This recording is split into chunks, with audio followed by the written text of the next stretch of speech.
पूरी तरीके से बैन रहे वहां पर। चलिए आगे बढ़ते हैं और बात करते हैं दूसरी खबर की। यह है, हम बात करते हैं ना कि भगवान भरोसे, तो चलिए भगवान जी की बात हो रही है। आगे आगे जो है भगवान जी की बात करने जा रहे हैं, रांची के भगवान जगन्नाथ की। तो भगवान जगन्नाथ के रथ निर्माण का विवाद सुलझता नजर आने लगा है। मंदिर न्यास समिति की बैठक में सर्वसम्मति से विवाद को सुलझाने का फैसला लिया गया है। एक रिपोर्ट आपको दिखा रहे हैं। मंदिर परिसर में न्यास समिति की बैठक आयोजित की गई। बैठक के बाद दिवंगत ठाकुर नवीननाथ सहदेव को श्रद्धांजलि दी गई। तय हुआ कि जल्द ही कमेटी रथ निर्माण का विवाद सुलझा लिया जाएगा। न्यास समिति के सदस्य पूर्व IAS अधिकारी रणेंद्र कुमार ने कहा कि रथ निर्माण और मंदिर संचालन में बाहरी भीतरी का विवाद लाना बेहद दुख की बात है। क्या कोई इस बात पर भी बात करेगा कि जगन्नाथ स्वामी स्थानीय नहीं या उनके मंदिर का स्थापत्य डिजाइन भी स्थानीय होना चाहिए? क्या जो मंदिर भी है, जो वहाँ जो है वो जगन्नाथ जी, तो इतिहास तो ही कहता है कि वो सबर लोग के ही मूलतः देवता थे और वहाँ के राजा को स्वप्न आया और उस स्वप्न के बाद ब्राह्मण गए और वहाँ से फिर मंदिर में लाए गए के ही एक प्रतीक के तौर पे हैं। वो उनका ही उनकी ही एक प्रतिबिंब के तौर पे यहाँ हैं। मूल तो वही हैं। सन 1691 में तत्कालीन बड़कागढ़ के राजा ठाकुर ऐनीनाथ सहदेव ने जब जगन्नाथ स्वामी को रांची में लाकर स्थापित किया तो सामाजिक सरमस्ता के लिए उन्होंने जिम्मेदारियां जातिगत आधार पर बांट दी। ब्राह्मण को पूजा की जिम्मेदारी दी गई, तेली समाज के लोगों को साफ सफाई की, घासी समाज के लोगों को फूल उपलब्ध कराने की जिम्मेदारी दी गई, कोरी समाज के लोगों को सब्जी उत्पादन, कुम्हार को बर्तन निर्माण, वाहन लोगों को डलवाना और संचालन की जिम्मेदारी लोहारा समाज के लोगों को दी गई। वहीं मुसलमान लोगों को मंदिर और मेला सुरक्षा की जिम्मेदारी सौंपी गई। सबको यहाँ पर स्वागत करते हैं, जो भी आए आशीर्वाद हम तो करते ही हैं। हम पुजारी के रूप में सबको आशीर्वाद करते हैं जी। चलेगा, 2 साल से नहीं चल रहा था, इस बार तो हम लोग पूरा लगाए हैं जोर के भगवान का कृपा से इस बार खूब सुंदर से रथ चले। प्रशासन भी हम लोग को मदद कर रहे हैं। जगन्नाथपुर मंदिर झारखंड की लोक अस्मिता का प्रतीक है, सामाजिक सद्भावना का भी प्रतीक है। लगभग 4 सदियों से रांची में जगन्नाथपुर मंदिर और मेला समाज को जोड़ कर रखे चले आया है। उम्मीद है कि राजनीति की तरह यहाँ भी बाहरी भीतरी का विवाद नहीं लाया जाएगा। न्यूज़ 11 भारत के लिए रांची से संवाददाता सहनवाज की रिपोर्ट। जब हम भगवान के दर पर जाते हैं तो भगवान के लिए किसी तरह का भेदभाव अपने बच्चों के बीच नहीं होता, वो किसी भी जाति का हो सकता है। साथ ही हम अक्सर यही करते कि जितनी भी समस्याएं उसका समाधान हम अपने भगवान के हाथों में सौंप देते, तो भगवान भी समस्या का समाधान कर देते। लेकिन यहाँ भगवान के काम में ही विवाद हो गया, एक समस्या आ गई, तो इस समस्या का समाधान आपसी सर्वसम्मति से बनाने की कोशिश की गई है। हमारे सहयोगी अजय लाल हमारे साथ जुड़ रहे हैं। अजय, विवाद की शुरुआत कैसे हुई? मतलब विवाद के पीछे की जो असल वजह है उसको हम क्या मानकर चले? मतलब भगवान के घर में तो सभी बराबर है, सबका अपना अपना काम होता है, काम पहले से बंटवारा करके गया हुआ था, सब कुछ कि बंट चुका था, सर्व समाज की सबकी एक अपनी भूमिका होगी, तो विवाद की शुरुआत कैसे हुई यहाँ पर? देखिए पंकज, विवाद की शुरुआत इस तरह से हुई कि पिछले 2 सालों से कोविड-19 की वजह से रथ यात्रा नहीं हो पाया था। रथ यात्रा का जो कार्यक्रम है जिसमें कि तमाम लोग आस्था व्यक्त करते हैं, वो चीजें नहीं हो पाई थी।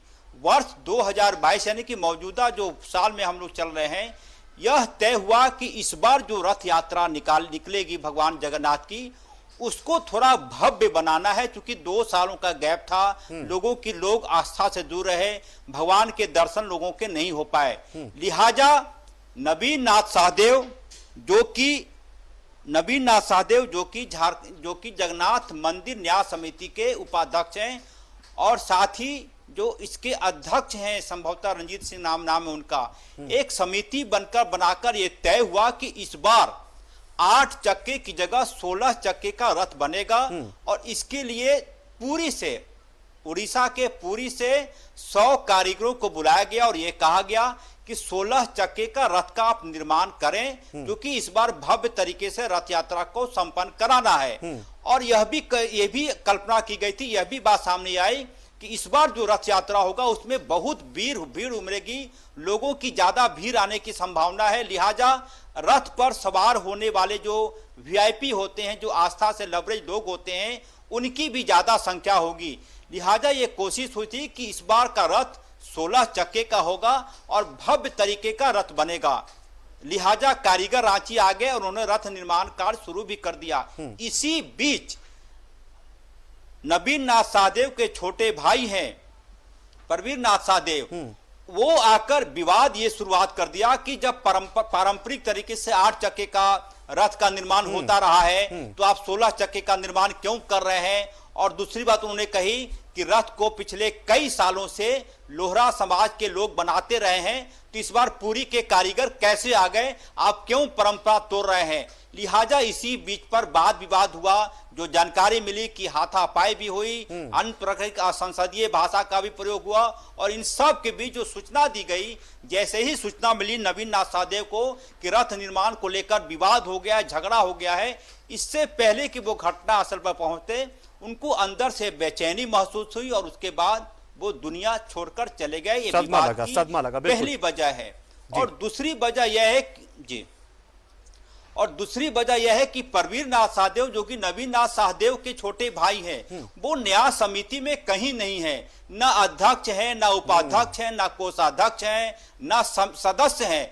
फिर उनकी इतनी ज्यादा बेचैनी क्यों हो गई, ये समझ से परे है। कायदे से उनको जो न्यास समिति है, एक से एक बड़े लोग हैं उसमें। रणेंद्र जी हैं जो कथाकार हैं वो हैं, राम सिंह हैं जो कि शिक्षाविद माने जाते हैं, एक रिटायर्ड आईएएस हैं। ये तमाम लोगों ने जब निर्णय लिया तो आप आकर रथ निर्माण कार्य को रोक देना ये कहीं से भी बुद्धिमानी नहीं है। नहीं तो यही बात यही मैं पूछना चाह रहा हूं कि जब न्यास समिति ने तय किया था सब कुछ और न्यास समिति के मुताबिक रथ को भव्य बनाया जा रहा था, 16 चक्का बनाया जा रहा था और पूरी से करके बुलाया गया था, तो अब सर्वसम्मति किस बात को लेकर, जबकि जो आप बता रहे प्रवीण तो शायद न्यास समिति में है भी नहीं, तो सर्वसम्मति बनाई कैसे जा रही है, तो सवाल भी नहीं उठता सर्वसम्मति कहीं नहीं है। मुझे लगता है पंकज, मुझे लगता है कि उनका ईगो बहुत ज्यादा व्याकुल हो गया, हट कर गया कि इतनी बड़ा मैं भी सहदेव परिवार का वंशज हूं, मुझसे क्यों नहीं पूछा गया। पूरा उन्होंने ठेका ले रखा था कि रथ का निर्माण कैसे हो, और यही विवाद इतना ज्यादा बढ़ता चला गया कि जो कहानी सामने आई है कि नवीन नाथ सहदेव का निधन हो गया, उसके बाद से लोगों ने प्रवीर नाथ सहदेव को घेर लिया, उनके घर पर हंगामा भी किया, संभवतः गाड़ी में तोड़फोड़ भी की गई, उनके हाथ में भी चोट लगी है। वो एक्शन का रिएक्शन था। सवाल ये उठता है कि जब न्यास समिति ने कोई बड़ा निर्णय लिया, मिल बैठकर निर्णय लिया होगा, तो उनको आपत्ति दर्ज नहीं करानी चाहिए थी, और यदि आपने आपत्ति दर्ज करानी भी थी तो एक इसका मंच होता है, एक अच्छे तरीके से आप बोल सकते थे कि आप 16 चक्के का रथ का निर्माण कर रहे हैं तो लोहरा समाज को भी प्रतिनिधित्व दीजिए, ये पुरानी परंपरा है, पूजा पाठ आप उनसे करा सकते हैं। लेकिन ये सारी चीजें नहीं हुई, पूरा का पूरा मामला विवाद का स्वरूप। बहुत छोटा सवाल, जो लोहरा समाज है सामने आ रही, लोहरा समाज जो क्या वो 16 चक्का रथ पाने के लिए मतलब नहीं बना पाते ये लोग कि पूरी से मंगाना पड़ा, दोनों चीजें हो जाती है। लोहरा समाज बना लेता 16 चक्का ही बन जाता, तो क्या उतने कुशल नहीं थे लोहरा समाज के लोग? नहीं, लोहरा समाज के लोग भी 16 चक्के का रथ बना सकते थे, इसमें कहीं कोई इफ बट का सवाल नहीं है। लेकिन जब ये निर्णय हो गया तो फिर इस निर्णय को फिर से पलटा जाना और एक प्रकार से रथ निर्माण जब हो रहा था उस वक्त वहां जाकर विरोध करना। और एक और चीज मैं अपने दर्शकों को जानकारी दे दूं, मेरे हाथ में एक कागज है, लोग ये पूछ रहे हैं कि रथ निर्माण कार्य कब से शुरू होगा, रथ यात्रा की शुरुआत कैसे होगी। हमारे सहयोगी दिखाएंगे कि हमारे पास एक निमंत्रण पत्र आया है नवीन नाथ सहदेव का जो निधन हुआ है उसके बाद का जो कार्यक्रम होता है, मैं पढ़कर सुना देता हूं। कागज यदि हमारे सहयोगी दिखा पा रहे होंगे तो वो कैमरे के माध्यम से दिखाएंगे कि वो निमंत्रण है जिसके छपने की किसी ने कल्पना नहीं की थी। पंकज, ये पूरी तरह से मुझे भी लगता है कि पूरी तरह से मैं कुछ सूचना दे देता हूं ताकि कोई संशय ना रहे कि रथ निर्माण होगा या नहीं होगा। रथ का निर्माण कार्य बेशक होगा। जो सूचना है मेरे पास कि लिखा हुआ कि अत्यंत दुख के साथ सूचित करना पड़ रहा है कि ये पत्र आया है कुमार सुधांशु नाथ सहदेव यानी कि नवीन नाथ सहदेव के पुत्रों के माध्यम से, और इसमें कहा गया है कि दुख के साथ सूचित करना पड़ रहा है कि मेरे पूज्य पिताजी का स्वर्गवास 20 अप्रैल बुधवार को हो गया।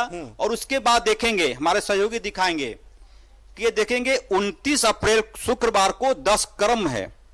29 अप्रैल यानी कि 29 तारीख को 10 कर्म होना है नवीन नाथ सहदेव की मौत के बाद जो विधि विधान होता है। और उसके बाद 30 अप्रैल शनिवार को एकादश है। और फिर 1 मई को रविवार को ब्रह्म भोज है और कुटुंब भोज है। तो जिला प्रशासन या फिर न्याय समिति के जो मौजूदा लोग अभी हैं वो कोशिश ये कर रहे हैं कि ये जो नवीन नाथ सहदेव के मौत के बाद का जो विधि विधान होता है, संस्कार होता है, अंतिम संस्कार के बाद जो चीजें होती है वो संपन्न हो जाए 1 मई को। उसके बाद आगे बात होगी कि 16 चक्के का रथ बनेगा, 8 चक्के का रथ बनेगा, कौन बनाएगा, कैसे बनाएगा। मुझे लगता है कि रथ निर्माण कार्य होगा। ईश्वर सब कुछ देख रहे हैं, ईश्वर बहुत नीचे है। कहा यह जाता है पंकज कि इंसान की ऊंचाई का जहां इंसान की ऊंचाई जहां खत्म होती है वहां से ईश्वर की सत्ता शुरू हो जाती है। तो रथ का निर्माण होगा। जिला प्रशासन न्याय समिति के लोग ये कोशिश कर रहे हैं कि जो ब्रह्म भोज का कार्यक्रम है बिल्कुल। तो अजय, बहुत अच्छी खबर सुनाई आपने कि कुल मिलाकर अब ये हो गया कि सर्वसम्मति के साथ अब निर्णय लिया गया और कि रथ का निर्माण होगा। जो धार्मिक अनुष्ठान होने वाले हैं वो सब सारे निपट जाएं, उसके बाद से जो अंतिम संस्कार के उसके बाद से शुरुआत होगी। तो ये चलिए, लेकिन इस बीच नवीन नाथ को हमने खोया, ये एक दुख रहेगा हमेशा। बहुत बहुत शुक्रिया अजय, हमारे साथ जुड़े आप, जानकारी आपने दी और तमाम चीजें आपने बताई, पूरे तफसील से बताया कि क्या क्या कैसे कैसे हुआ और अब रथ निर्माण की प्रक्रिया जो शुरू होगी। तो चलिए, फिलहाल डंके की चोट में आज इतना ही, लेकिन खबरों का सिलसिला न्यूज़ 11 भारत पर लगातार जारी है। बने रहिए हमारे साथ, देखते रहिए न्यूज़ 11 भारत। नमस्कार।